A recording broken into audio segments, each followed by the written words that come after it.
you face a bit of like, it's not really scrutiny, it's a bit of criticism, because physically we're just not as strong, like we play slightly differently.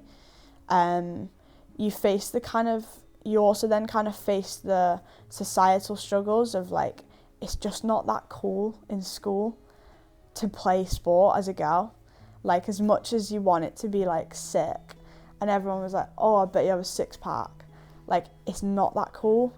And it's much cooler to like go to a party in a little dress and like drink when you like shouldn't be. There were definitely times where I was like, this just isn't for me, because I'm not gonna fit in, and I'm just not gonna, it's just like no one else is doing it. Big obstacles would probably be, well, obviously being up in Scotland, probably just like the lack of pathway, investment, funding, like numbers, I guess. Yeah, there wasn't really anything growing up. There wasn't really any role models, I suppose, for girls playing any sport really, but specifically cricket. It wasn't very popular.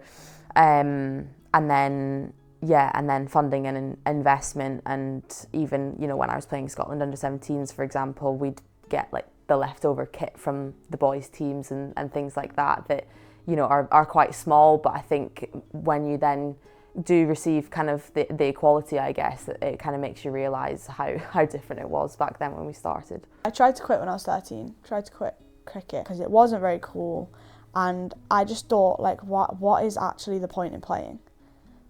There was sort of the time that the Cheshire women's team was disbanding.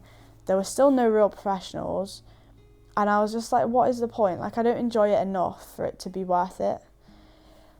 The reason I didn't enjoy it at the time is because I'm so competitive, and the standard just wasn't quite matching what I needed from the game. When you're playing in a terrible team, if you win, of course you're going to win because they're really bad. And if you lose, it's like, Jesus, you couldn't even beat them. So when you're playing, like, we were 13-year-old girls playing under 10s and under 11s boys. There was no way that we could come out of that feeling good. Because you get battered or you beat them, it doesn't matter. Reflecting now as well, like, not a lot of people wanted what I wanted out of the game.